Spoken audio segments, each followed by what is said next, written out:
Good morning बच्चों। Very very good morning to all of you. कैसे हैं सब? बढ़िया। चलो, तो today we start new topic, liquidation of companies. Liquidation of companies क्या है, कितने मार्क्स का आएगा एग्जाम में? बेटा मैं आपको लिखवा चुका हूं, बट फिर भी आप एक बार नोट डाउन कर लें। लिक्विडेशन ऑफ कंपनीज जो है एग्जाम में आपसे पूछा जाएगा बेटा 10 to 12 मार्क्स, 8 नंबर का भी आ सकता है। मोस्ट प्रोबेबली 10 मार्क का क्वेश्चन एग्जाम में आता ही है। हमको इसकी ऐसी प्रिपरेशन करना है कि ये 10 नंबर कहीं नहीं जाए। और विश्वास करना बच्चों, इस चैप्टर के अंदर 10 आउट ऑफ 10 आने से कोई नहीं रोक सकता। ये मान के चलना एक लड्डू चैप्टर है जो आपको फ्री में नंबर दिलाएगा। क्यों? क्योंकि that chapter is format based chapter. आपको केवल कुछ फॉर्मेट्स हैं, उन फॉर्मेट में वैल्यू फिट करना आना चाहिए, काम खत्म। हर एक क्वेश्चन में हमको वो फॉर्मेट बनाना है, फॉर्मेट के अंदर वैल्यू फिट करना है, काम खत्म हो जाता है। Is that clear? Aditi, Aman, Anand, Nikita, Palak, Palesh, Pradeep, समझ में आ रहा है कि नहीं? बोलो। बस इतना हमको काम करना है तो हमारा काम खत्म हो जाएगा। चले देखते हैं बच्चों क्या है लिक्विडेशन ऑफ कंपनीज, कैसे पढ़ेंगे हम इसको। तो स्टार्ट करते हैं हम। सबसे पहली बात तो बेटा पहला कॉन्सेप्ट ये याद रखो कि कोई भी कंपनी जो होती है वो लॉ से ही क्रिएट होती है और लॉ से ही डिस्ट्रॉय हो सकती है। मतलब कंपनी जो है बनती भी लॉ से है और डिस्ट्रॉय भी लॉ से ही हो सकता है। मतलब मैंने एक कंपनी क्रिएट की तो मैं ऐसा नहीं कर सकता कि मैं बोलूं कि कंपनी आज से बंद तो कंपनी बंद मान ली जाए। नहीं, आपको पता है कंपनी का जन्म तब तक नहीं होता जब तक कि आरओसी कंपनी के रजिस्टर में कंपनी का नाम नहीं लिख देता और आपको एक यूनिक नंबर नहीं दे सकता, तब तक कंपनी क्रिएट नहीं होती।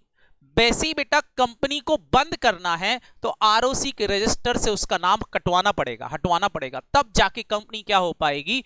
बंद हो पाएगी। तो कंपनी का जन्म कैसे होता है ये तो हमने बहुत बार पढ़ा है, बट कंपनी की डेथ कैसे होती है वो इस चैप्टर के अंदर पढ़ाया जाएगा। और ये डेथ कंपनी की जो होती है वही हमारा क्या कहलाता है? लिक्विडेशन ऑफ कंपनीज कहलाएगा।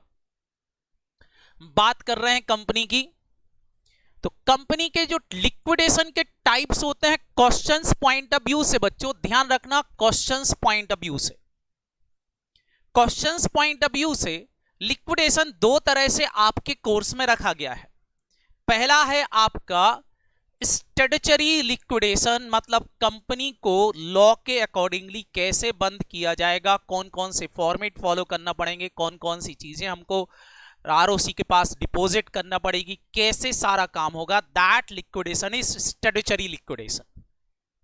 लेकिन वहीं पर हम बात करें बेटा अकाउंटिंग लिक्विडेशंस की, तो हमारे कोर्स में अकाउंटिंग लिक्विडेशंस भी है, जिसमें एक कंपनी बंद होती है तो उसकी बुक्स ऑफ अकाउंट को कैसे क्लोज किया जाएगा वो आपको एक सेपरेट चैप्टर में पढ़ाया जाएगा। That is your amalgamation of companies. Is that clear? बोलो। ओके तो ध्यान रखना मेरे बच्चों, आपको दो काम करना है। पहली चीज, कोई कंपनी बंद हुई तो बंद कराने के लिए मेरे को कंपनीज एक्ट के अंदर कौन कौन से फॉर्म कैसे कैसे बनाना पड़ेंगे, बना करके आरओसी को सबमिट करना पड़ेंगे, तब जाके आरओसी कंपनी के रजिस्टर में से नाम काटेगा। That is your statutory liquidations. दूसरा, अब जब कंपनी का लिक्विडेशन हो गया तो फिर हमारा जो अकाउंटेंट है वो बुक्स कैसे क्लोज करेगा, that is accounting liquidation. Accounting liquidation हम पढ़ेंगे अमलगमेशन में, यहां हम डील कर रहे हैं स्टैट्यूटरी लिक्विडेशंस को। स्टैट्यूटरी लिक्विडेशंस मतलब सारे बच्चों को समझ में आ रहा होगा कि according to companies act, companies act क्या क्या बोलता है लिक्विडेशंस के लिए, ये हमारा चैप्टर है।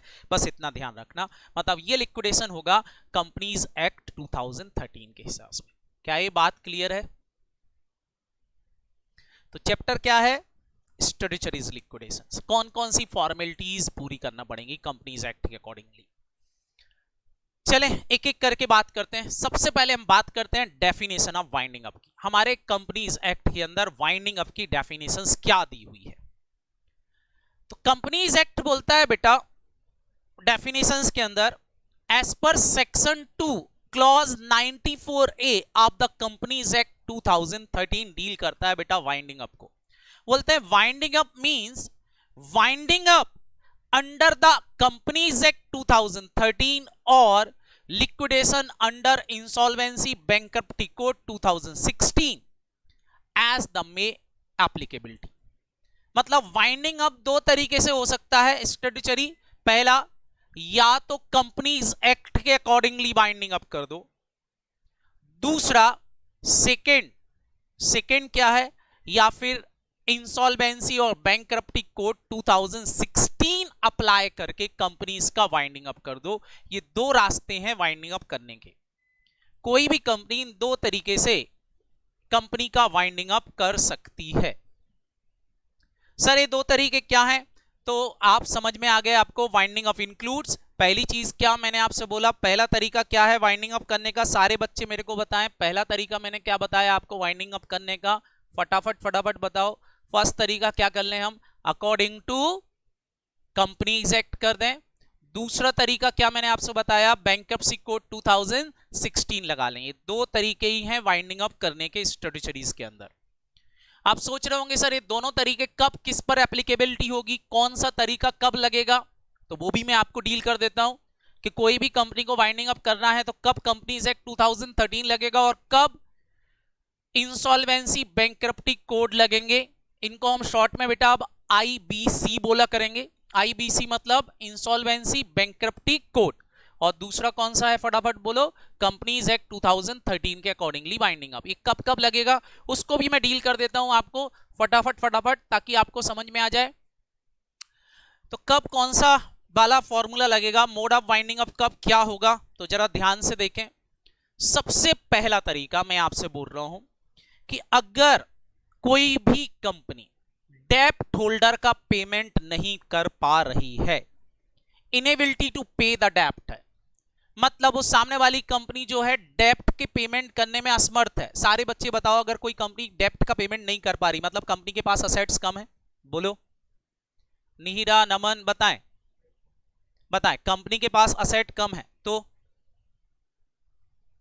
कंपनी सॉल्वेंट कहलानी कि इंसॉल्वेंट कहलानी? इंसॉल्वेंट। किसी के पास असेट कम है, लायबिलिटीज ज्यादा है, तो इसका मतलब कंपनी इंसॉल्वेंट हो गई।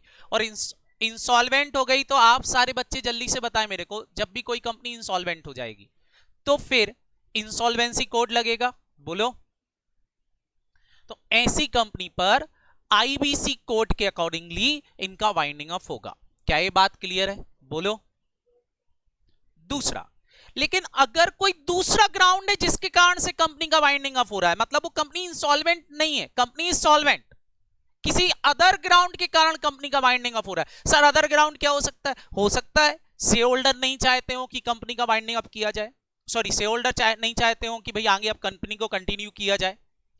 हो सकता है कोई दूसरे ग्राउंड हो, कोई ऐसे कारण हो सकते हैं जिसके कारण से कंपनी को अब कंटिन्यू रखना मुश्किल हो गया, जैसे गवर्नमेंट ने ऑर्डर पास कर दिया कि ये वाला बिजनेस नहीं कर सकते जो बिजनेस कंपनी करती थी, तो बड़ा प्रॉब्लम हो सकता है। तो ऐसे केस में अगर कोई दूसरा कारण होता है तो फिर बेटा ऐसे केस में कौन से एक्ट के अकॉर्डिंगली वाइंडिंग अप होगा? कंपनीज एक्ट 2013 कोर्ट रूल्स जो होते हैं बेटा उसके अकॉर्डिंगली वाइंडिंग अप होगा। इज दैट क्लियर, बोलो? तो कंपनी इंसॉल्वेंट है तो आईबीसी कोड लगेगा, कंपनी सॉल्वेंट है तो कंपनीज कोर्ट रूल लगेंगे। क्लियर? एक और बात यहां बोली गई है, अगर कोई कंपनी वॉलेंट्री वाइंडिंग अप करती है, वॉलेंट्री वाइंडिंग अप करती है मतलब अपनी स्वेच्छा से बंद कर रही है, तो वॉलेंट्री वाइंडिंग अप के अंदर बेटा दो केसेस हैं।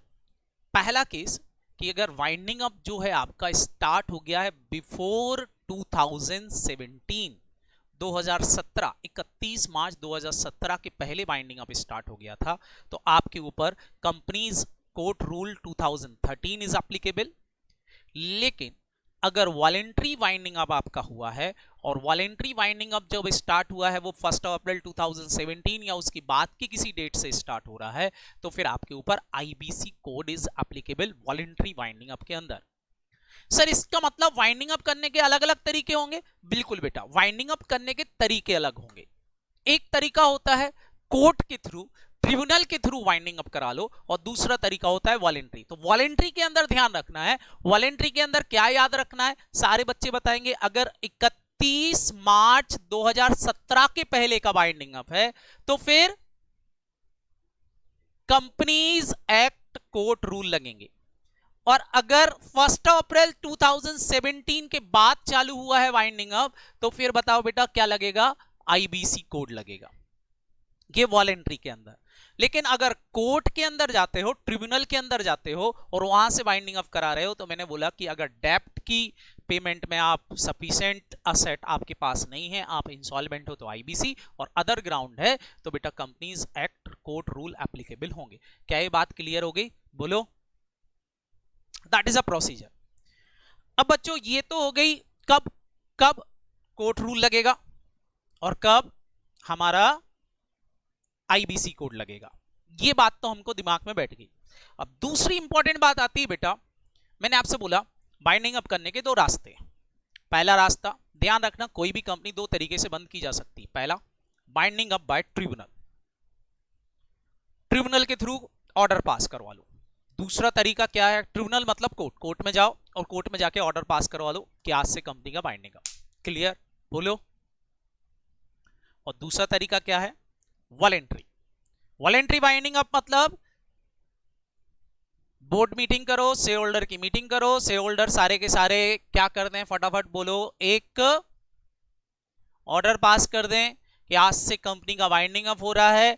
तो सारे लोग क्या, सॉरी उसी डेट से क्या मान लिया जाएगा, वाइंडिंग अप मान लिया जाएगा। मतलब सारे शेयर होल्डर एग्री हैं कि कंपनी को आगे कंटिन्यू नहीं रखना है। अगर इनमें से कोई भी एक कंडीशंस पूरी हो जाए, दोनों तरीकों में से कहीं भी जाके आप क्या करा सकते हो, कंपनी का वाइंडिंग अप करा सकते हो। क्या ये बात बच्चों, बात क्लियर हो गई सबको?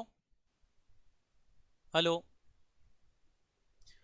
वॉलेंट्री मतलब हंसते खेलते कंपनी का वाइंडिंग अप कर दो, शेयर होल्डर बोलते हैं कि हाँ भैया कंपनी का वाइंडिंग अप करना है, वाइंडिंग अप हो गया। कोर्ट, कोर्ट में जाके पिटीशन फाइल करना पड़ेगी, तब जाके वाइंडिंग अप होगा। मतलब वाइंडिंग अप का ऑर्डर पास करने के दो ही रास्ते हैं, या तो शेयर होल्डर की मीटिंग में या फिर कोर्ट के थ्रू, ट्रिब्यूनल के थ्रू। अब दोनों में हमको डिफरेंस समझ में आना चाहिए कि कब वॉलेंट्री वाइंडिंग अप होगा तो क्या करना पड़ेगा, और ट्रिब्यूनल के थ्रू वाइंडिंग अप करते हैं तो कब कब ट्रिब्यूनल वाइंडिंग अप कर सकता है। तो सबसे पहले मैं ले रहा हूं बेटा ट्रिब्यूनल, ध्यान रखना, सबसे पहले मैं क्या ले रहा हूं, वाइंडिंग अप बाय ट्रिब्यूनल। सारे बच्चे ध्यान से देखेंगे, ट्रिब्यूनल के थ्रू कब कब वाइंडिंग अप हो सकता है, कोर्ट के थ्रू कब कब वाइंडिंग अप हो सकता है, कौन कौन से सर्कमस्टांसेस हैं जो हमको अंडर सेक्शन 271 देखने को मिलते हैं कि कंपनी कब कब अपना वाइंडिंग अप ट्रिब्यूनल के थ्रू करा सकती है। तो ध्यान से देखेंगे, सारे सर्कमस्टांसेस कुल मिला के 5 सर्कमस्टांसेस हैं, 5 में से कोई भी एक कंडीशन पूरी हो रही हो तो आप ट्रिब्यूनल के थ्रू वाइंडिंग अप करा सकते हो। पहला तरीका, फर्स्ट तरीका क्या है बेटा, ध्यान से देखें, पहला तरीका ट्रिब्यूनल से वाइंडिंग अप कराना है। शेयर होल्डर ने एक स्पेशल रेजोल्यूशन पास किया कि कंपनी का वाइंडिंग अप ट्रिब्यूनल के थ्रू होना चाहिए। पहला रास्ता, शेयर होल्डर खुद, डेप्ट होल्डर खुद, कोई भी बंदा जो चाहता है कि कंपनी का वाइंडिंग अप करना है, तो पहले तो बेटा शेयर होल्डर की मीटिंग होगी, शेयर होल्डर की मीटिंग में स्पेशल रेजोल्यूशन पास हुआ और लिख दिया गया है उस स्पेशल रेजोल्यूशन के अंदर कि कंपनी का वाइंडिंग अप ट्रिब्यूनल के थ्रू होना चाहिए, तो फिर वाइंडिंग अप ट्रिब्यूनल के थ्रू ही होगा। क्या ये बात क्लियर हो गई? बोलो। हेलो। तो पहला हो गया, बाइंडिंग अप बाय ट्रिब्यूनल कब हो सकता है, जब स्पेशल रेजोल्यूशन कंपनी ने पास कर दिया है ट्रिब्यूनल के थ्रू वाइंडिंग अप होने का। दूसरा क्या हो सकता है बेटा, आपकी कंपनी कोई ऐसे काम कर रही है जो इंटीग्रिटी ऑफ इंडिया या सिक्योरिटी ऑफ स्टेट या फिर फॉरेन स्टेट से रिलेशनशिप आपके खराब कर रही है, कोई ऐसी कंपनी जो इंडिया के लिए अच्छी नहीं है, तो फिर ऐसे केस में भी ट्रिब्यूनल ऑर्डर पास करके क्या कर सकता है, वाइंडिंग अप कर सकता है। किसका? कंपनी का। पहला केस, शेयर होल्डर ने पेटिशन फाइल कर दी, स्पेशल रेजोल्यूशन पास करके कंपनी का वाइंडिंग अप ट्रिब्यूनल से होना चाहिए, हो जाएगा।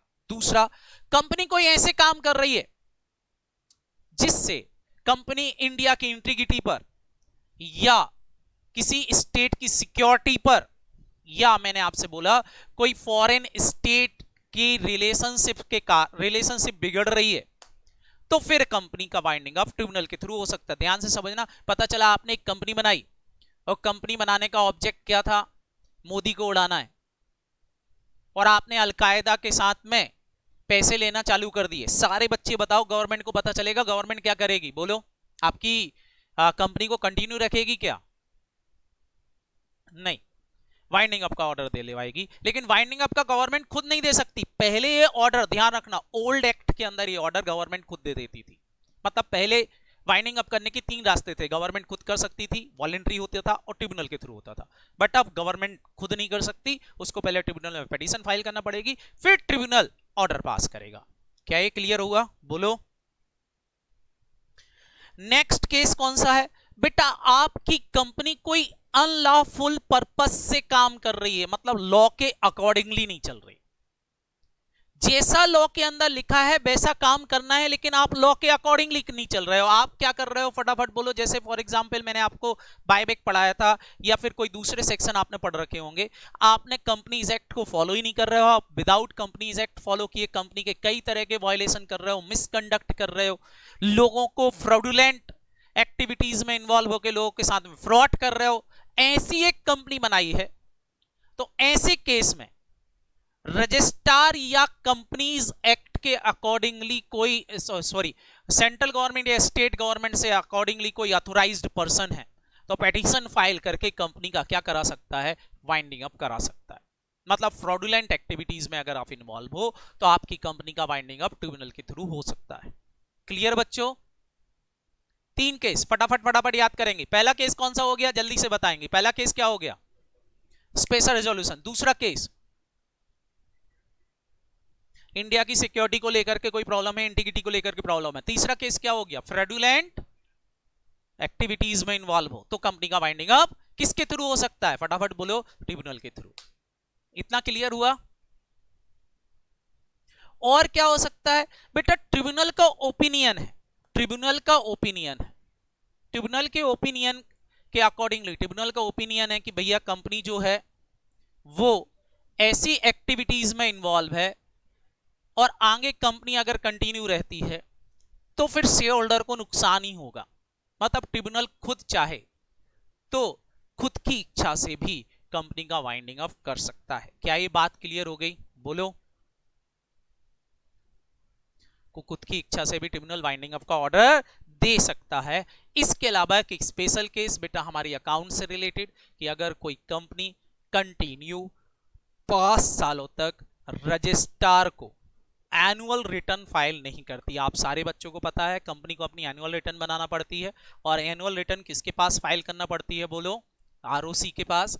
अगर कंपनी, रजिस्ट्रार ऑफ कंपनीज को लगातार 5 इयर्स तक क्या नहीं फॉलो करती है? फटाफट बोलो, क्या फाइल नहीं कर रही है? एनुअल रिटर्न फाइल नहीं कर रही है, तो भी कंपनी का वाइंडिंग अप ट्रिब्यूनल के थ्रू हो सकता है। कुल मिला के कितने केस हो गए बेटा? 5।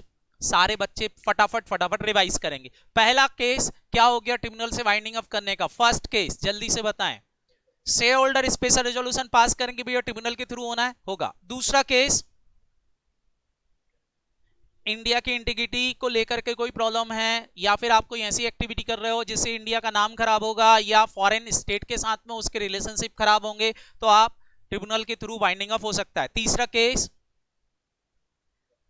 अनलॉफुल एक्टिविटी, किसी के साथ फ्रॉड करने के लिए आपने कोई कंपनी बनाई है, जैसे चिटफट की कंपनियां बहुत सारी बनती है, लोगों से पैसा ले लेती हैं और बाद में गायब हो जाती हैं। याद है कि नहीं? बोलो, ऐसा सुना होगा। तो अनलॉफुल एक्टिविटीज के लिए कंपनी बनाई है, ट्रिब्यूनल वाइंडिंग अप कर सकता है। चौथा, एनुअल रिटर्न फाइल नहीं की है, कितने साल तक? 5 साल तक, कंटिन्यू 5 इयर्स तक। हाँ, और लास्ट, ट्रिब्यूनल अपनी इच्छा से, तो ट्रिब्यूनल को लगता है कि भैया कंपनी का वाइंडिंग अप होना चाहिए, तो वाइंडिंग अप कर सकता है। कुल मिला के कितने केस हो गए? 5। अब चलो इन 5 केस को छोड़ो, मेरे को बताओ, ट्रिब्यूनल के थ्रू वाइंडिंग अप हुआ, कब आईबीसी कोड लगेगा और कब कंपनीज कोर्ट रूल 2013 लगेंगे? फटाफट ये बताओ मेरे को। ट्रिब्यूनल के थ्रू वाइंडिंग अप कर रहे हैं, बोलो। बिल्कुल, अगर ट्रिब्यूनल वाइंडिंग अप का ऑर्डर दे रहा है तो आईबीसी कब लगेगा? अगर कंपनी इंसॉल्वेंट है, मतलब कंपनी के पास असेट कम है, लायबिलिटी ज्यादा है, ठीक है। और मान लो कंपनी सॉल्वेंट हुई तो फिर कंपनी सॉल्वेंट है, मान लो कंपनी सॉल्वेंट है, तो फिर क्या लग जाएगा? Companies court rule 2013। Clear?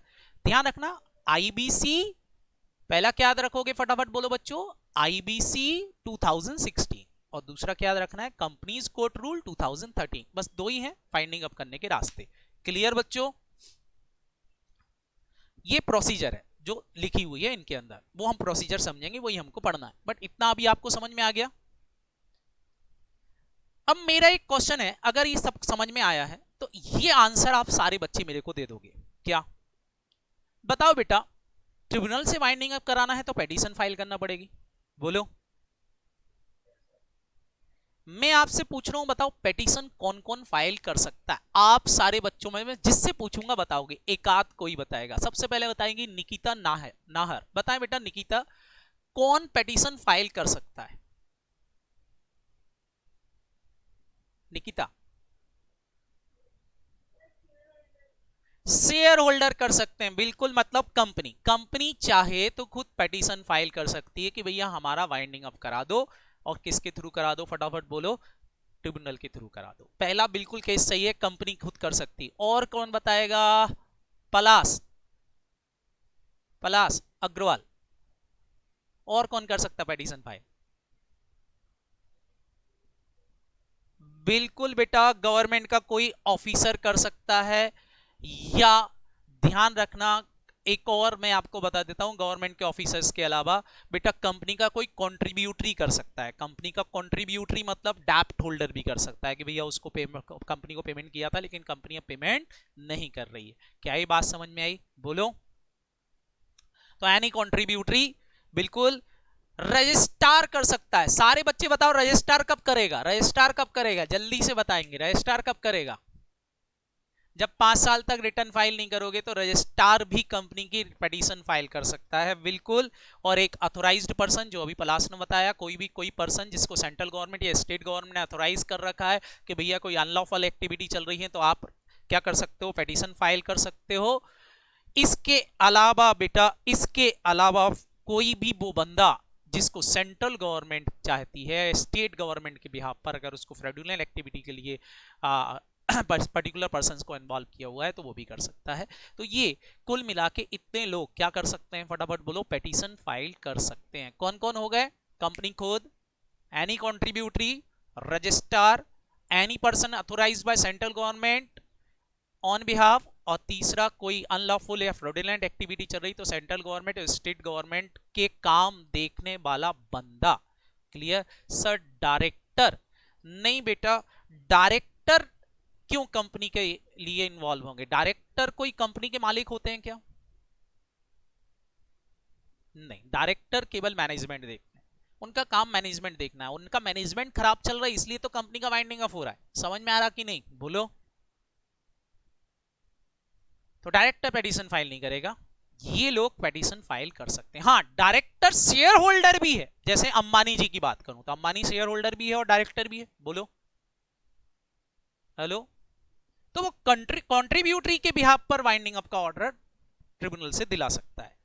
Clear हुआ बच्चों? हेलो।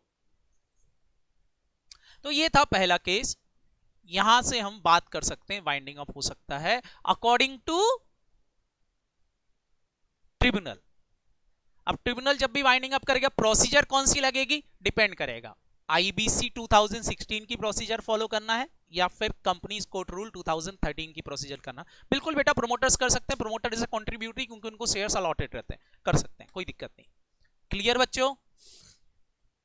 हेलो बेटा, कंट्रीब्यूटरीज में कौन कौन आ गया? ये कंट्रीब्यूटरी वर्ड लिखा है, कंट्रीब्यूटरी में शेयर होल्डर भी आ गए, डेप्ट होल्डर भी आ गए, जिन लोगों ने पैसा दे रखा है कंपनी को। कंट्रीब्यूटरी एक बड़ा वर्ड है, जिन लोगों ने कंपनी में पैसा लगा रखा वो जा सकते हैं। क्लियर? इसके बात कर रहे हैं हम voluntary winding up. Voluntary winding up के बेटा दो तरीके होते हैं। एक पहला तरीका वॉलेंट्री वाइंडिंग अप करने का, फर्स्ट तरीका, पहला तरीका क्या बेटा, जब मैंने अपने आर्टिकल ऑफ एसोसिएशन बनाए थे तो उन आर्टिकल ऑफ एसोसिएशन में कंपनी की लाइफ लिख दी थी कि कंपनी 10 साल तक चलेगी, या एक पर्टिकुलर ऑब्जेक्ट पूरा होने के बाद कंपनी बंद कर दी जाएगी, पहले से ही लिख दिया था। सारे बच्चों ने एक कंपनी का नाम सुना होगा, हीरो होंडा, सुना है क्या? हीरो होंडा अभी भी एग्जिस्टेंस में है कि खत्म हो गई? खत्म हो गई। पहले हीरो और होंडा दोनों ने मिलकर के एक कंपनी बनाई, हीरो होंडा। क्यों बनाई थी? ऑब्जेक्ट था। हमारे इंडिया के अंदर हीरो साइकिल चलती थी और होंडा जो थी वो तो जापानीज कंपनी थी, उसके पास, हमारी हीरो कंपनी के पास जो साइकिल चलती थी हीरो, उसके पास क्या था? बिल्कुल बेटा जॉइंट वेंचर्स था। हीरो जो था उसका मार्केट इंडिया के अंदर बहुत अच्छा था, तो मार्केटेबिलिटी बहुत अच्छी थी। दूसरा, होंडा के पास टेक्नोलॉजी बहुत अच्छी थी, तो इन्होंने मिलकर के काम किया और तय था कि कुछ समय बाद हम अलग हो जाएंगे। तो बच्चों, कुछ समय तक दोनों ने साथ में मिलकर काम किया, कंपनी बनाई गई थी एक पर्टिकुलर टाइम के लिए, that is your joint venture. Joint venture company थी ये, कुछ समय तक साथ में चली। उसके बाद जब इनके ऑब्जेक्ट फुलफिल हो गए तो दोनों क्या हो गई? अलग अलग हो गई और कंपनी का एग्जिस्टेंस खत्म हो गया। क्यों? क्योंकि टाइम फिक्स था। क्या ये बात क्लियर है? बोलो। तो यहां पर स्पेशल रिजोल्यूशन की जरूरत नहीं पड़ेगी, एक ऑर्डिनरी रिजोल्यूशन पास होगा और कंपनी का वाइंडिंग ऑफ हो जाएगा, क्योंकि आर्टिकल ऑफ एसोसिएशन में पहले ही लिख दिया था कि इस पीरियड के बाद कंपनी बंद कर दी जाएगी। क्या ये बात क्लियर है? बोलो। तो खाली ऑर्डिनरी रिजोल्यूशन से भी काम चल जाएगा।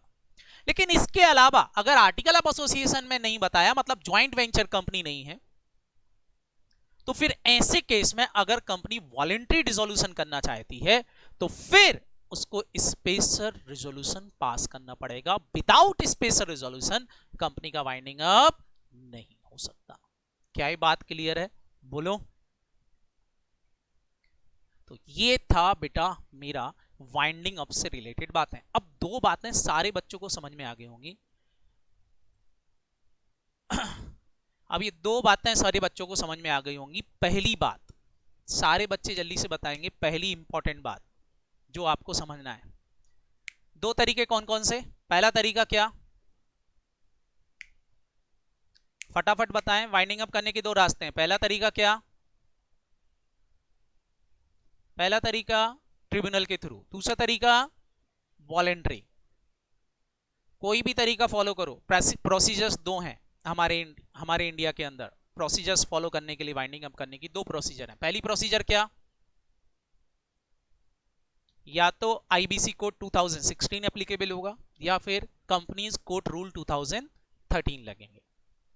क्लियर? तो दो ही प्रोसीजर्स हैं, ध्यान रखना। इनके अलावा और कोई प्रोसीजर्स अवेलेबल नहीं है। ओके बच्चों? ओके। तो ये था बेटा हमारा क्या, प्रोसीजर से रिलेटेड बातें। यहां तक सबको समझ में आ गई? अब हम बात कर रहे हैं बेटा हमारे चैप्टर की। ये तो थी एक स्टार्टिंग थ्योरी कि कंपनी का वाइंडिंग अप कैसे होता है। हम बात करते हैं प्रोसीजर्स की, चाहे वो कोर्ट रूल हो चाहे वो ट्रिब्यूनल के थ्रू हो। तो वो बात आपको समझ में आना चाहिए कि किस तरीके से ये काम होगा। क्लियर बच्चों? तो ध्यान से समझेंगे किस तरीके से काम होगा। नमन बेटा मैं आपको आंसर्स दूंगा क्लास के बाद। चलें, अभी हम बात कर रहे हैं किस तरीके से। नहीं नहीं, एक और नमन है बेटा, दो लोग नमन है, नमन जैन और नमन करके। चलें, तो एक प्रोसीजर समझेंगे। प्रोसीजर्स क्या है? सबसे पहले तो ये प्रोसीजर्स देखेंगे, चाहे वो हम कोर्ट रूल फॉलो करें या फिर मैंने बोला आईबीसी फॉलो हो रहा हो। प्रोसीजर्स क्या है? सबसे पहले मैं ट्रिब्यूनल वाली प्रोसीजर्स बता रहा हूं, स्टेप बाय स्टेप्स होता क्या है, ध्यान से समझेंगे। स्टेप नंबर 1, सबसे पहले तो बेटा ट्रिब्यूनल के पास कोई पेटिशन रिसीव हुई। पेटिशन किसकी भी रिसीव हो सकती है, बताओ बच्चों, हो सकती है कि नहीं? बोलो। कोई भी पेटिशन फाइल कर सकता है। हमने वो पढ़े थे वो 5 लोग, उनमें से कोई भी। सबसे पहले तो दौड़ के जाएगा, एक पिटीशन फाइल करना पड़ेगा। किसके पास पिटीशन फाइल होगी? ट्रिब्यूनल के पास। सारे बच्चे बताओ, ट्रिब्यूनल के पास पिटीशन आई तो क्या कोर्ट तुरंत ऑर्डर पास कर देगा बाइंडिंग अप का? बोलो, क्या लगता है आपको, क्या इमीडिएटली बाइंडिंग अप का ऑर्डर पास हो जाएगा? नहीं। क्या होगा फटाफट बताओ, अगर ट्रिब्यूनल पास नहीं करेगा तो? पहले ट्रिब्यूनल क्या करता बेटा? इन्वेस्टिगेशंस करता है। कोर्ट सबसे पहले इन्वेस्टिगेशन एविडेंस इकट्ठे करेगा कि हाँ एक्चुअल में कंपनी का बाइंडिंग अप होना चाहिए कि नहीं। कल को तुमने मान लो मैंने रिलायंस के शेयर्स खरीद रखे हैं, एक पर्टिकुलर पीरियड के बाद मैं रिलायंस का शेयर होल्डर बन गया, फिर मैंने दूसरे दिन क्या किया, कंपनी कोर्ट में जाके पिटीशन फाइल कर दूं कि रिलायंस का तो इन्वेस्टिगेशंस करवाओ और रिलायंस को बंद करवाओ। तो क्या कोर्ट बेटा पिटीशन फाइल करते ही बंद कर देगा, रिलायंस के ऑर्डर दे देगा? नहीं। सबसे पहले क्या होता है, फटाफट बोलो, इन्वेस्टिगेशंस होते हैं। इन्वेस्टिगेशन कौन कराएगा? ट्रिब्यूनल खुद। ध्यान रखना, इन्वेस्टिगेशन जब होगा तो एक इन्वेस्टिगेशन ऑफिसर अपॉइंट होगा। वो इन्वेस्टिगेशन ऑफिसर कंपनी में जाएगा, इन्वेस्टिगेशन करेगा, बहुत सारी एविडेंस इकट्ठे करेगा, एक इन्वेस्टिगेशन रिपोर्ट बनाएगा, रिपोर्ट बना करके ट्रिब्यूनल को सबमिट कर देगा। अब इंपॉर्टेंट बात, इन्वेस्टिगेशन का खर्चा भी होगा। बोलो, ये ध्यान रखना बहुत इंपॉर्टेंट है, इन्वेस्टिगेशन का खर्चा होगा कि नहीं? ये जो एक्सपेंसेस होंगे इन्वेस्टिगेशंस के, बताओ बच्चों, इन्वेस्टिगेशन एक्सपेंसेस कौन बियर करेगा? कंपनी को बियर करना पड़ेगी। ध्यान रखना इंपॉर्टेंट बात, इन्वेस्टिगेशन कोर्ट करा रहा है लेकिन एक्सपेंसेस कौन बियर करेगी? कंपनी खुद बियर करेगी। समझ में आया? बोलो। फिर जो इन्वेस्टिगेशन रिपोर्ट आई, उस रिपोर्ट को देखकर ट्रिब्यूनल को लगता है कि कंपनी का वाइंडिंग अप कर देना ही बेटर है, तो फिर वो वाइंडिंग अप का ऑर्डर पास कर देगा। जैसे ही उसने इन्वेस्टिगेशन का ऑर्डर पास किया, सॉरी वाइंडिंग अप का ऑर्डर पास किया, इमीडिएटली एक बंदा अपॉइंट होगा। वो बंदा एक ऑफिशियल लिक्विडेटर होता है और सारे राइट्स इस बंदे के खाते में आ जाते हैं। मतलब अब ये होल सोल बंदा होगा, ये लिक्विडेटर मेन बंदा होगा जो क्या करेगा, कंपनी का वाइंडिंग अप करेगा। क्या ये बात समझ में आई? सारे पावर कंपनी के किसको डेलीगेट हो जाएंगे? फटाफट बोलो, ऑफिशियल लिक्विडेटर को। किसने अपॉइंट किया है लिक्विडेटर? पहले ये बताओ, किसने अपॉइंट किया? ट्रिब्यूनल ने। तो बस फर्क ये है कि अगर ट्रिब्यूनल बंदा अपॉइंट करता है तो वो बंदा कहलाता ऑफिशियल लिक्विडेटर, लेकिन अगर शेयर होल्डर अपॉइंट करते हैं, बताओ शेयर होल्डर कब अपॉइंट करेंगे लिक्विडेटर? वॉलेंट्री रिक्वेजिशन कर रहे हैं तो फिर बेटा शेयर होल्डर भी करेंगे, तो वो बंदा ऑफिशियल लिक्विडेटर नहीं कहलाता, वो बंदा फिर लिक्विडेटर कहलाता है। ऑफिशियल लिक्विडेटर लिखा हुआ है अगर आपकी नोट्स के अंदर या कहीं भी, तो इसका मतलब liquidator appointed by a court या ट्रिब्यूनल। क्या ये बात क्लियर है? बोलो। अब सारा लिक्विडेशन इसी के डायरेक्शन में होगा, बोर्ड ऑफ डायरेक्टर के सारे राइट्स खत्म हो जाते हैं। चलो, लिक्विडेटर अपॉइंट हो गया। अब बताओ बेटा, मान लो मैं आपको लिक्विडेटर बना दूं, मान लो मैंने आप में से किसी एक को लिक्विडेटर बना दिया, मान लो करण जोशी को मैंने लिक्विडेटर बना दिया। बताओ बेटा करण, अब क्या करोगे? आप लिक्विडेटर हो, क्या करोगे आप बताओ? अपॉइंट हो गए आप लिक्विडेटर, इसके बाद सबसे पहला काम क्या सोच रहे हो आप, क्या करोगे? करण, मयंक, नमन, प्रदीप। अरे सबसे पहले तो बेटा तुमको ये पता करना पड़ेगी कंपनी में कितनी एसेट्स हैं, कितनी लायबिलिटी है। कि सीधा बेचना चालू कर दोगे? नहीं, सबसे पहले लिक्विडेटर क्या करेगा बेटा? कंपनी जाएगा, लेकिन कंपनी जब लिक्विडेटर जाएगा तो उसको पता ही नहीं है कि कंपनी के अंदर कितनी एसेट्स हैं, कितनी लायबिलिटी है। डू नॉट अंडरस्टैंड, वो समझ ही नहीं पा रहा कि कंपनी की एसेट कौन सी है, लायबिलिटी कौन सी है। बताओ, लिक्विडेटर की हेल्प कौन करेगा कंपनी की एसेट्स और लायबिलिटी को पहचान कराने में? बोलो। डायरेक्टर, बिल्कुल सही मेरे बच्चों। सबसे पहले लिक्विडेटर डायरेक्टर से मिलेगा और डायरेक्टर से बोलेगा भैया कंपनी में कितनी एसेट्स हैं, कितनी लायबिलिटी, कम से कम ये तो मेरे को बताओ, तब तो मैं एसेट को बेच के लायबिलिटी का पेमेंट कर पाऊंगा। तो बोर्ड ऑफ डायरेक्टर बोलते हैं डोंट वरी, हम है ना, चिंता मत करो, हम आपको डिटेल देते हैं कंपनी की एसेट्स और लायबिलिटी कितनी है। और डायरेक्टर्स जो होते हैं बेटा एक स्टेटमेंट प्रिपेयर करते हैं जिसको बोला जाता है स्टेटमेंट ऑफ अफेयर्स। क्या बोला जाता है, फटाफट बोलो, स्टेटमेंट ऑफ अफेयर्स। ध्यान से सुनेंगे, क्या प्रिपेयर कर रहे हैं बोर्ड ऑफ डायरेक्टर, जल्दी से बताएंगे। Statement of affairs.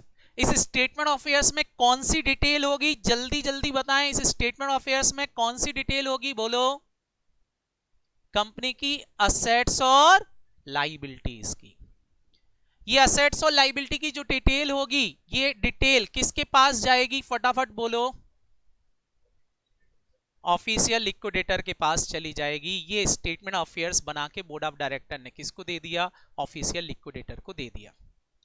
अब ऑफिशियल लिक्विडेटर के पास जो ये डिटेल आई, अब क्या करेगा, फटाफट बताओ बेटा। अब लिक्विडेटर क्या करेगा, अब उसको पता चल गई ये असेट्स हैं, ये लायबिलिटी है। बताओ अब लिक्विडेटर क्या करेगा, सारे बच्चों को समझ में आ रहा होगा। बताओ अब क्या करेगा लिक्विडेटर, बोलो। बिल्कुल बेटा, सारी असेट्स और लायबिलिटी को सबसे पहले तो वो अपनी कस्टडी में ले लेगा। लेगा कि नहीं, बोलो। कस्टडी में लेने के बाद अब लिक्विडेटर क्या करेगा बच्चों, अब असेट्स और लायबिलिटी जो लिक्विडेटर के पास हैं, जो उसने बैलेंस शीट में दिख रही हैं, उनका फिजिकल चेक कर लिया है। चेक करने के बाद जो भी कंपनी की बुक्स में उसको असेट्स और लायबिलिटी दिखेंगी, ये असेट्स और लायबिलिटी उसकी कंपनी की बुक्स में उसको दिखेंगी। इन असेट्स और लायबिलिटीज में से जो असेट अनरियलाइज्ड है, मतलब जो कैश के फॉर्म में नहीं है, उनको वो सेल आउट करेगा। जैसे फिक्स असेट बेचेगा, इन्वेस्टमेंट बेच देगा, डेटर से पैसा रियलाइज कर लेगा। क्या ये बात क्लियर है, बोलो। हेलो। तो पैसा रियलाइज्ड हो जाएगा। जो पैसा रियलाइज्ड हुआ उसमें से कुछ अमाउंट किसको दे देगा, सबसे पहले आउटसाइडर को। आउटसाइडर को पेमेंट करने के बाद बचा हुआ पैसा, कुछ पैसा और बच गया, तो बताओ बेटा बचा हुआ पैसा किसको चला जाएगा, शेयर होल्डर को दे देगा। तो लिक्विडेटर क्या करेगा, असेट बेचेगा। बेचने के बाद जितना पैसा रियलाइज्ड हुआ है उससे पेमेंट करेगा आउटसाइडर और शेयर होल्डर का। अब बच्चों पेमेंट करने के बाद लिक्विडेटर का पैसा जब खत्म हो जाएगा, कुछ भी नहीं बचेगा, तो लिक्विडेटर भी एक स्टेटमेंट प्रिपेयर करता है। लिक्विडेटर भी क्या प्रिपेयर करेगा, एक स्टेटमेंट प्रिपेयर करेगा। वो कहलाता है बेटा लिक्विडेटर फाइनल स्टेटमेंट। ये बिल्कुल रिसीव्ड और पेमेंट जैसा होता है। इसमें ये लिखा जाता है कि इतना पैसा आया और जो पैसा आया था मैंने किस किस को कितना कितना पेमेंट कर दिया है। लिक्विडेटर ये स्टेटमेंट प्रिपेयर करने के बाद, ये स्टेटमेंट प्रिपेयर करने के बाद जो उसने स्टेटमेंट बनाया ये सबमिट कर देगा जिसको उसने अपॉइंट किया था। किस किस को, एक तो सबमिट किसको कर देगा बच्चों, फटाफट बोलो, ट्रिब्यूनल के पास चला जाएगा, और दूसरा आरओसी को चला जाएगा। किसको चला जाएगा, आरओसी को। ये दूसरा आरओसी को चला जाएगा। नहीं बेटा सोजल, ये थियरी आपसे एग्जाम में नहीं पूछते हैं, बट थियरी इसलिए पढ़ा रहा हूं क्योंकि प्रैक्टिकल समझने में हेल्प करेगी। क्योंकि विदाउट थ्योरी आप प्रैक्टिकल करोगे तो आपको मजा नहीं आएगा प्रैक्टिकल करने में, इसलिए मैं इस थ्योरी को करवा रहा हूं। एग्जाम में नहीं आएगी, लेकिन हाँ ध्यान रखना मैंने क्या बोला, स्टेटमेंट ऑफ अफेयर्स बन गया था। स्टेटमेंट ऑफ अफेयर्स बनने के बाद एक स्टेटमेंट ऑन बन रहा है जिसको बोलना है statement of final account, liquidator of final account. ये कौन बना रहा है, बोर्ड ऑफ डायरेक्टर बनाएगा कि लिक्विडेटर बनाएगा, लिक्विडेटर। ये कब बनेगा, लिक्विडेशन स्टार्ट होते समय की एंड में, एंड में। दो लोगों को सबमिट करना है, किस किस को, एक तो ट्रिब्यूनल ने अपॉइंट किया था तो ट्रिब्यूनल ने, शेयर होल्डर को ने अपॉइंट किया था तो शेयर होल्डर को, और दूसरा किसको जाएगा बेटा, आरओसी को जाएगा। स्टेटमेंट किसके पास, रजिस्ट्रार ऑफ कंपनी के पास भी जाएगा। Clear, hello. ये सबमिट होते ही कंपनी का नाम कंपनी के रजिस्टर में से हटा दिया जाएगा, काम खत्म। ये है बेटा प्रोसीजर्स। तो बच्चों बताओ कौन कौन से दो स्टेटमेंट बनाना पड़ेंगे, फटाफट फटाफट मेरे को बताओ कौन कौन से दो स्टेटमेंट बनाना पड़ते हैं, और एक लिक्विडेटर फाइनल अकाउंट। तो बस हमारे एग्जाम में भी इस चैप्टर के अंदर दो चीजें बनाने आती हैं। आप बोलोगे कौन कौन सी दो चीजें आएंगी, पहली चीज आपको सिखाएंगे हम यहां पर स्टेटमेंट ऑफ अफेयर्स। क्या सिखाएंगे फटाफट बोलो, स्टेटमेंट ऑफ अफेयर्स। सारे बच्चे बताओ स्टेटमेंट ऑफ अफेयर्स कौन बना रहा है?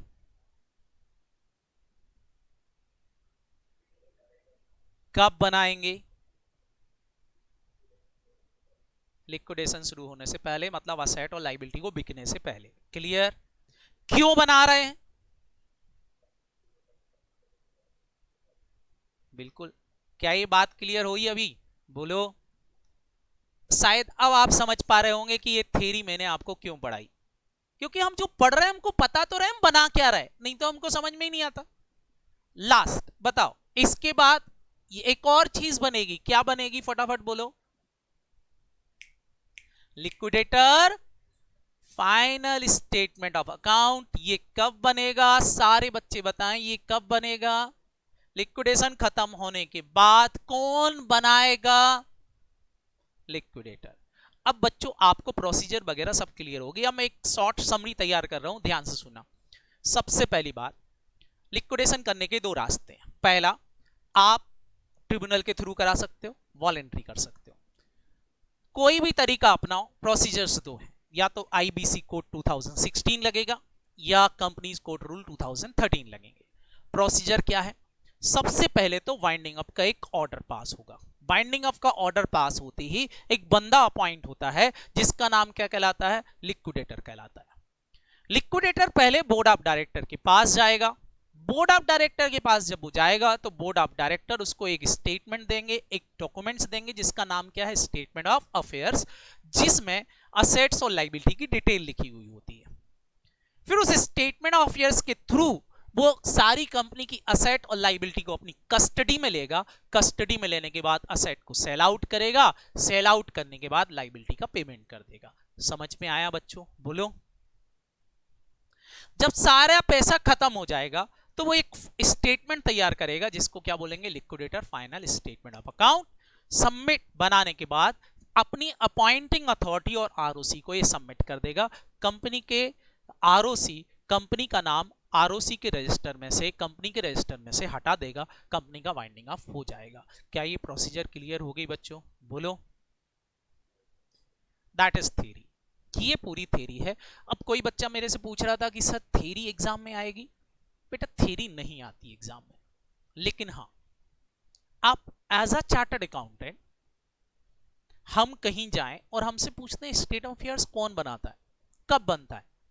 हमको बनाना तो आता है, लेकिन हमको यही नहीं पता कि कब बनाता है, कौन बनाता है। तो फिर मतलब क्या रहेगा पढ़ने का? इसलिए बेटा एक पूरी थ्योरी जो आपकी स्टडी मटेरियल में दी है, मैंने उसको शॉर्ट समराइज कर दिया है। ये पूरी थ्योरी आपको आपके स्टडी मटेरियल में मिलेगी, बट फिर भी स्टडी मटेरियल को गो थ्रू करके जाना चाहिए। एग्जाम में पूछ लें तो आपको थ्योरी भी बातें पता होना चाहिए। क्लियर बच्चों?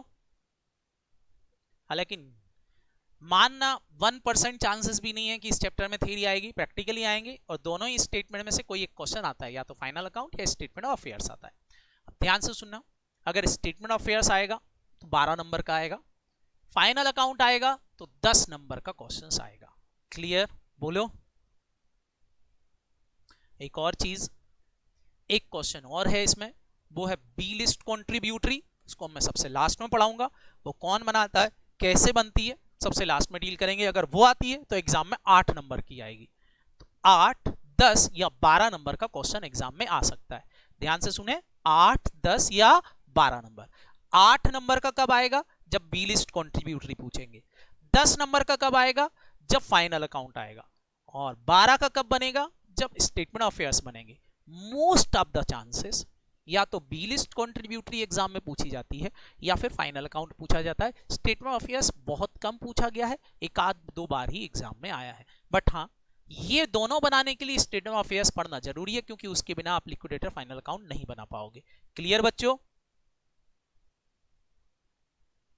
तो ये था बेटा हमारी एक समरी थियोरेटिकल बात है।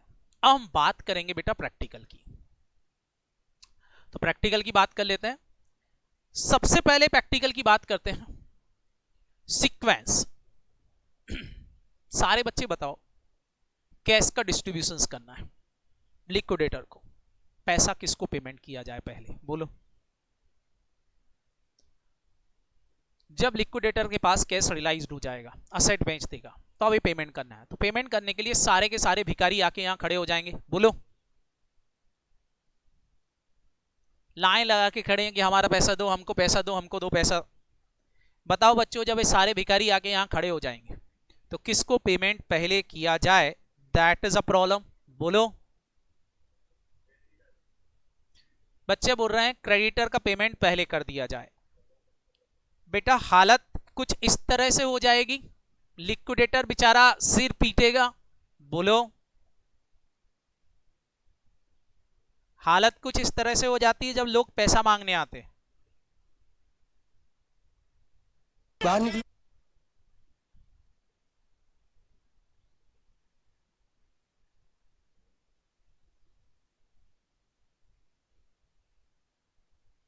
बाहर निकलो, बाहर निकलो।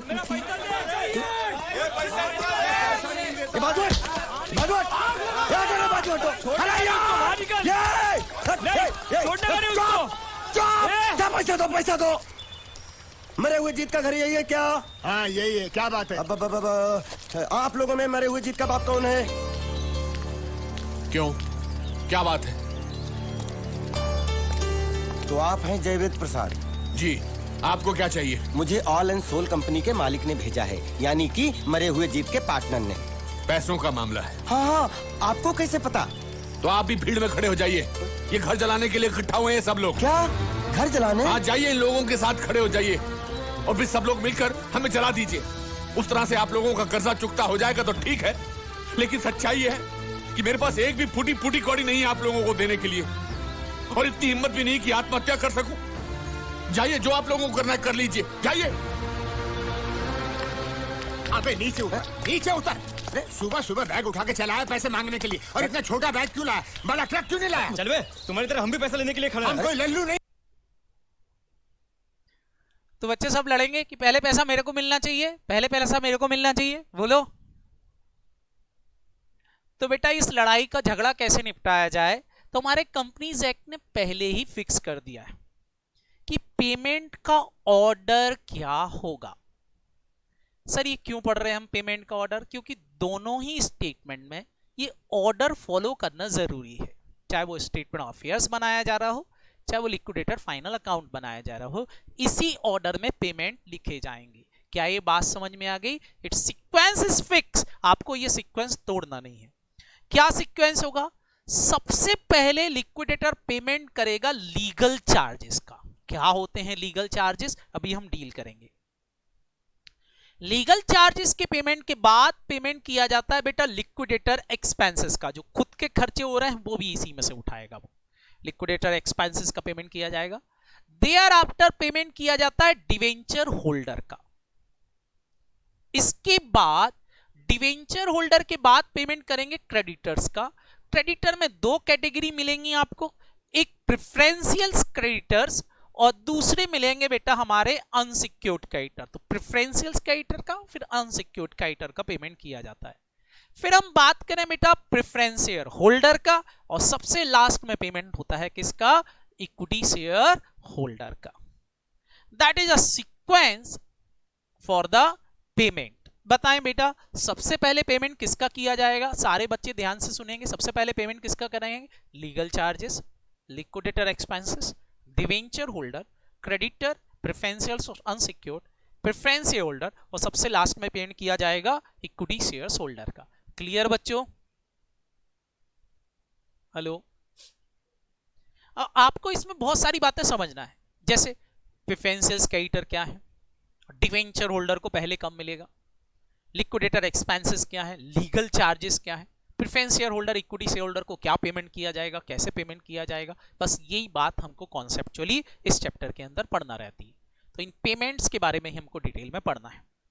तो बताएं बेटा, कंपनी के पास पैसा आया, ये सारे भिखारी इस तरह से लाइन लगा के खड़े हो जाएंगे। सबसे पहले कंपनी जो भी पैसा आया वो किसको दे देगी? बोलो कुछ पैसा लीगल चार्जेस को। जब लीगल चार्जेस का पेमेंट हो जाएगा तो पेमेंट किसको कर देगी? फटाफट बोलो। लिक्विडेटर एक्सपेंसेस का पेमेंट कर देगी, लेकिन कुछ सिक्योर्ड क्रेडिटर्स भी हो सकते हैं तो सिक्योर्ड क्रेडिटर को भी पेमेंट करेगी। फिर पैसा बच गया तो किसको दे देगी? डिवेंचर होल्डर को दे देगी। डिवेंचर होल्डर के बाद कंपनी किसको पेमेंट करेगी बेटा? क्रेडिटर्स को।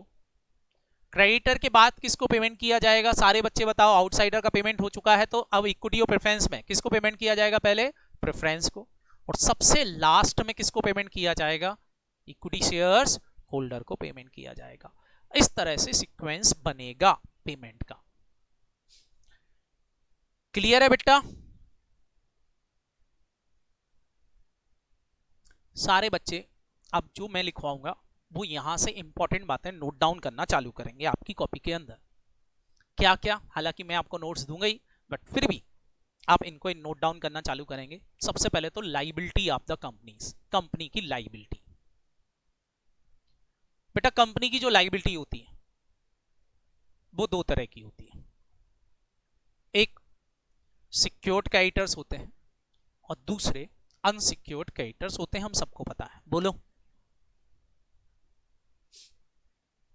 सिक्योर्ड क्रेडिटर क्या होते हैं हमको पता है, अनसिक्योर्ड क्या होते हैं ये भी हमको पता है। सिक्योर्ड क्रेडिटर मतलब जो किसी असेट के अंदर मॉर्गेज्ड हो, और अनसिक्योर्ड क्रेडिटर्स मतलब जिनका किसी भी असेट पर कोई मॉर्गेज या सिक्योरिटी नहीं है, कोई कोलेटरल सिक्योरिटी नहीं ले रखी है, that is your unsecured creditor.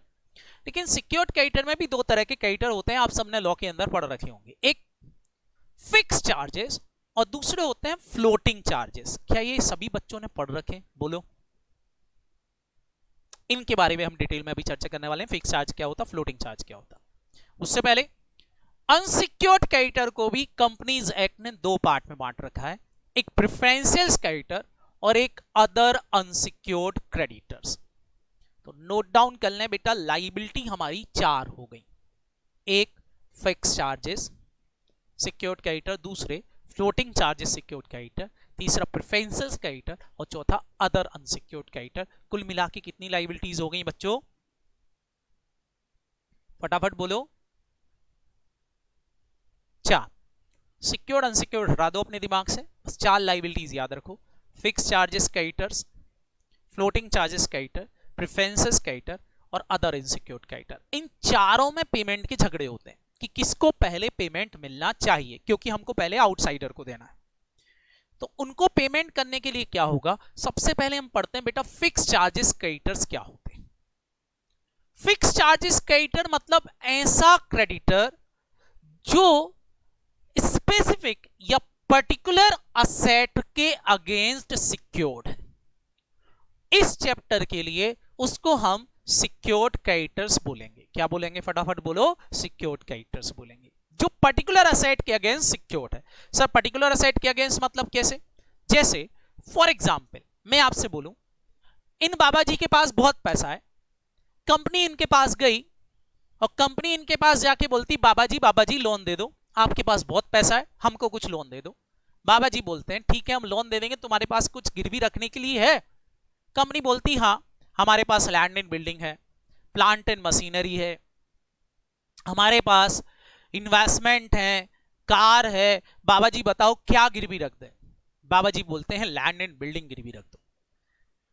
Company ने लैंड एंड बिल्डिंग की कोलेटरल सिक्योरिटी बाबा जी को दे दी, और बाबा जी ने क्या दे दिया? फटाफट बोलो। पैसे दे दिए। किसको? कंपनी को। सारे बच्चे बताओ क्या असेट स्पेसिफिक हो गई? बोलो कौन सी असेट इन सारी असेट में से? Land and building. अगर असेट का नाम स्पेसिफिकली बता दिया जाए कि ये वाली असेट मॉर्गेज है, तो वो असेट के अगेंस्ट जो लोन दिया गया है, बताओ बच्चों उसको क्या बोलोगे? फटाफट बोलो। Fix charge secured creditor. तो ये बाबा जी क्या हो गए? Fix charge secured creditor. ठीक है सर। फिर फ्लोटिंग चार्ज क्या है? फ्लोटिंग चार्ज को समझना। फ्लोटिंग चार्ज क्या होता है? कंपनी इन बाबा जी के पास गई, ये दूसरे बाबा जी के पास गई, बोले योगा करके खूब कमाया तुमने लॉकडाउन के अंदर, बाबा जी लोन दे दो, कंपनी को पैसों की जरूरत है। बाबा जी पूछते क्या क्या तुम्हारे पास असेट में कोलेटरल रखने के लिए? ये बोलते लैंड एंड बिल्डिंग भी है, प्लांट एंड मशीनरी भी है, इन्वेस्टमेंट है, कार है, बाबा जी आप बताओ क्या दे दें आपको? बाबा बोलते हैं कि ठीक है सारी असेट मॉर्गेज कर दो, जिस दिन पेमेंट करोगे जो इच्छा होगी वो ले लूंगा। नाम नहीं बताया। कंपनी ने क्या कर दिया, फटाफट बोलो।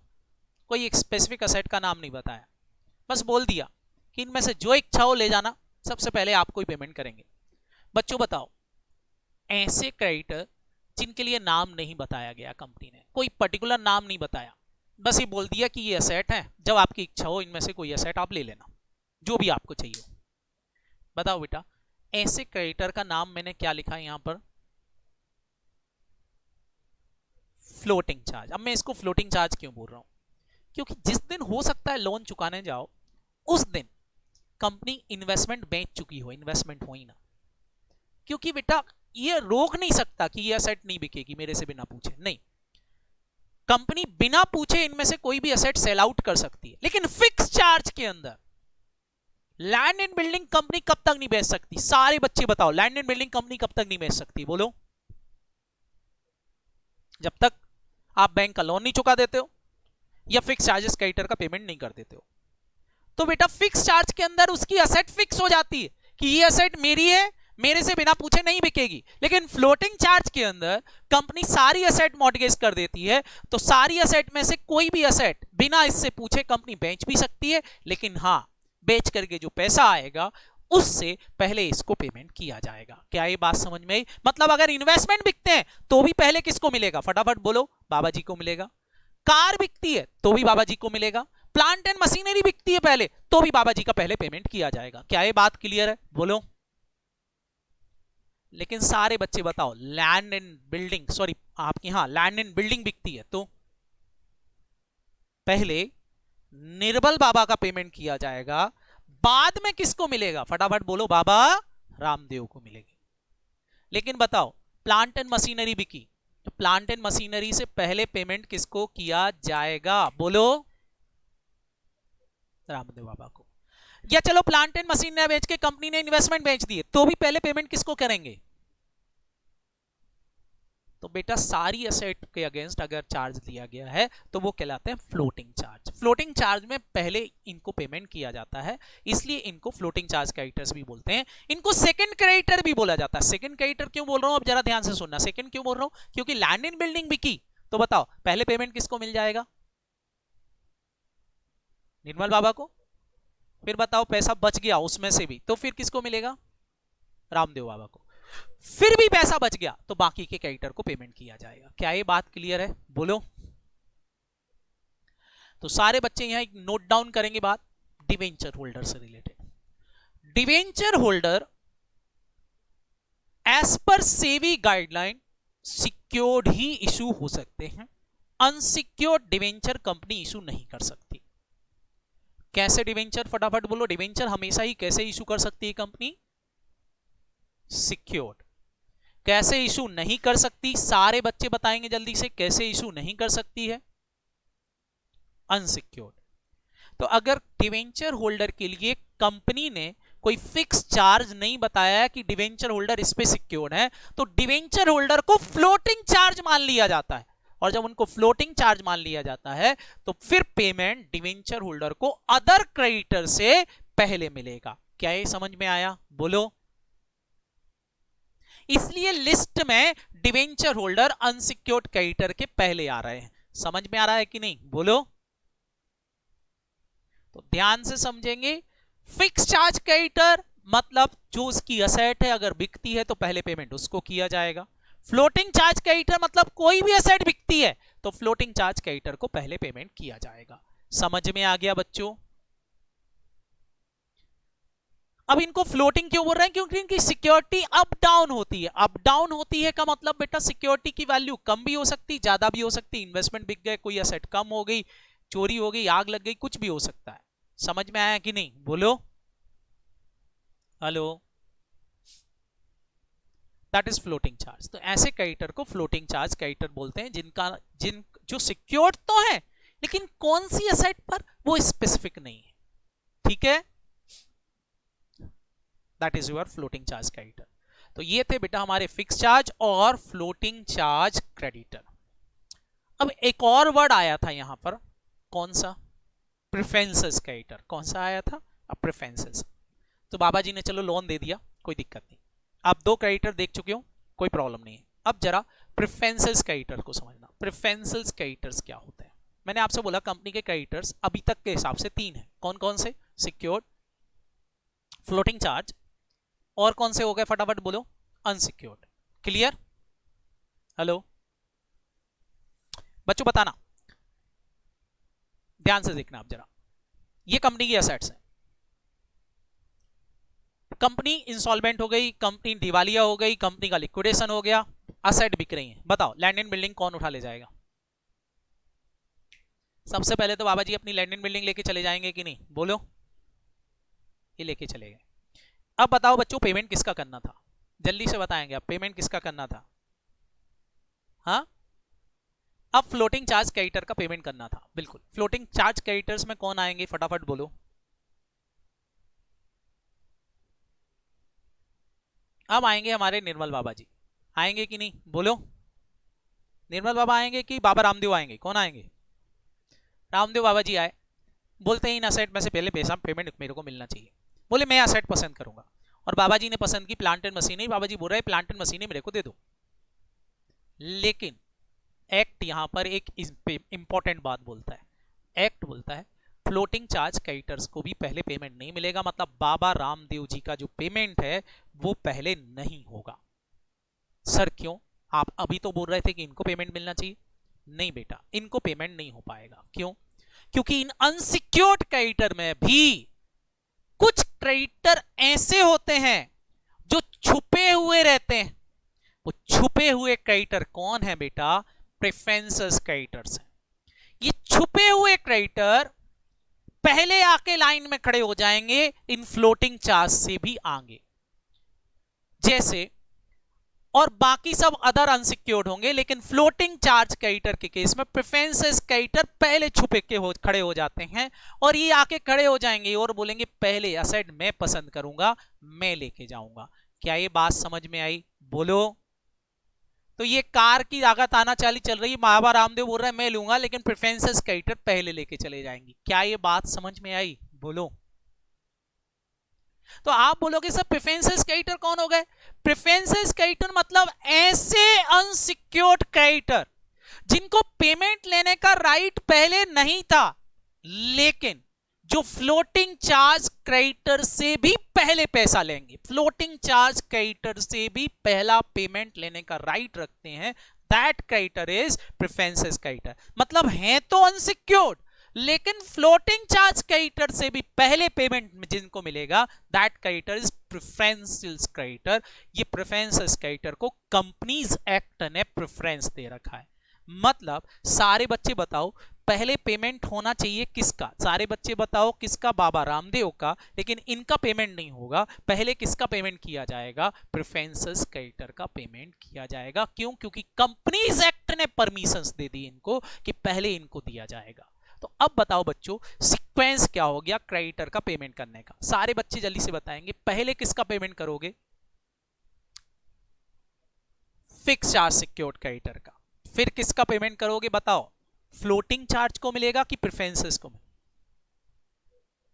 इंपॉर्टेंट बात, प्रेफरेंसेस क्रेडिटर है अनसिक्योर्ड, लेकिन फिर भी पहला किससे? सिक्योर्ड क्रेडिटर से पहले या फ्लोटिंग चार्ज से?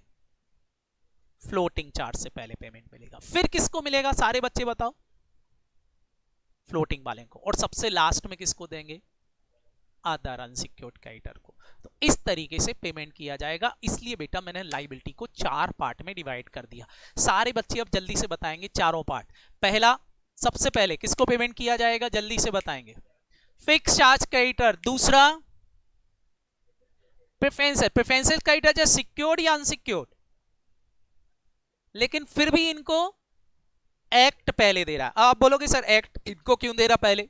बेटा सारे बच्चे बताओ, खाना बट रहा है, कुछ आदमी गरीब है, कुछ अमीर है।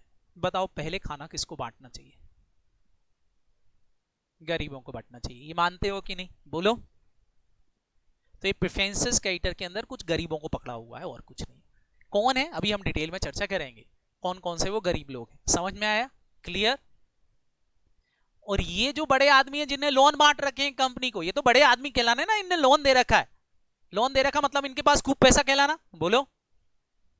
तो इनको बाद में पेमेंट करने का एक्ट बोल रहा है, इसलिए उनको थोड़ा सा अलग कर दिया गया है। क्लियर हुआ बच्चों? तो इस तरीके से पेमेंट किया जाएगा।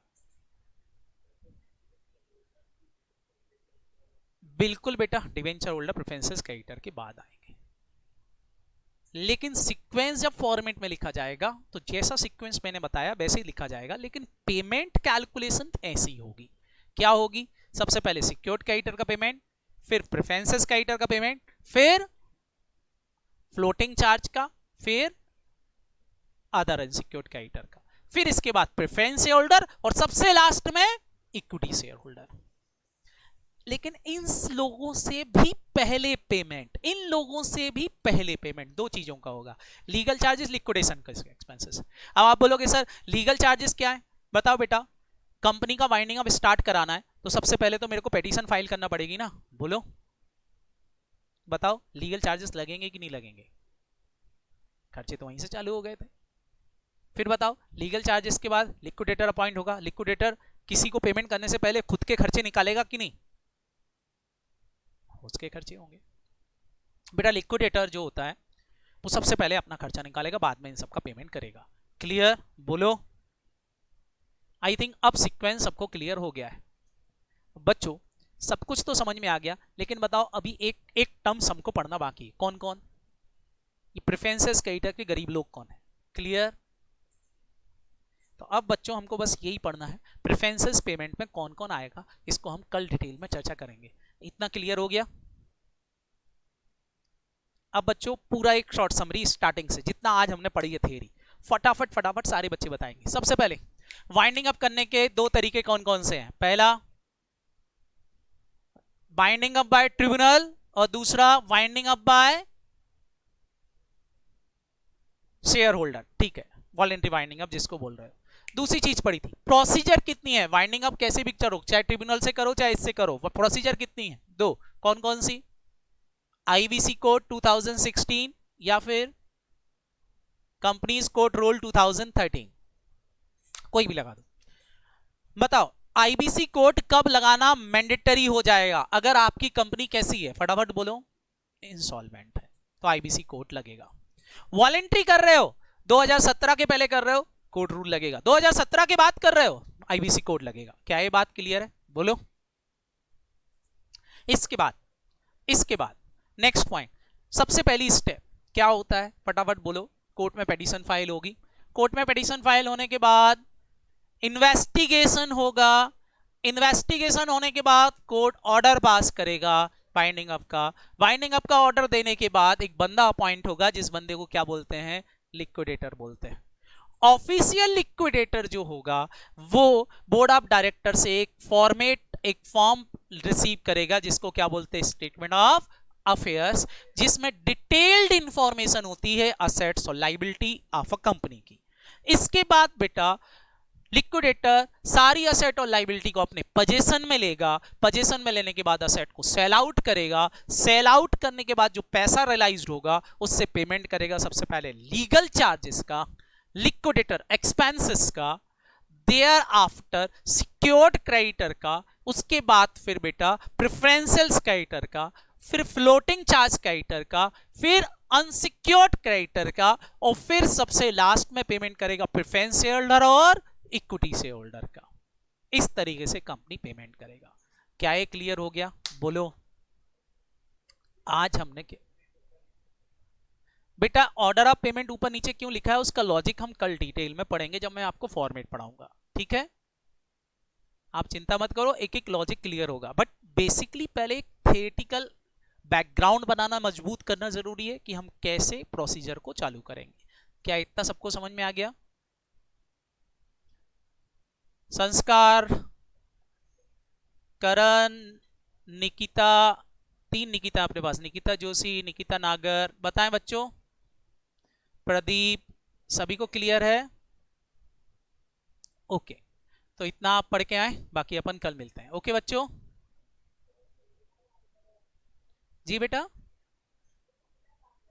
अच्छा निकिता नागर, ओके बेटा, निहिरा है, ओके सॉरी बेटा, निहिरा नागर, ओके। मैं दूर हूं बेटा, एक्चुअली क्या है कि कंप्यूटर बहुत दूर रखा हुआ है और मैं बहुत दूर से देख रहा हूं। ओके बेटा, चलो बाय बाय बच्चों, मिलते हैं कल। बाय बच्चों।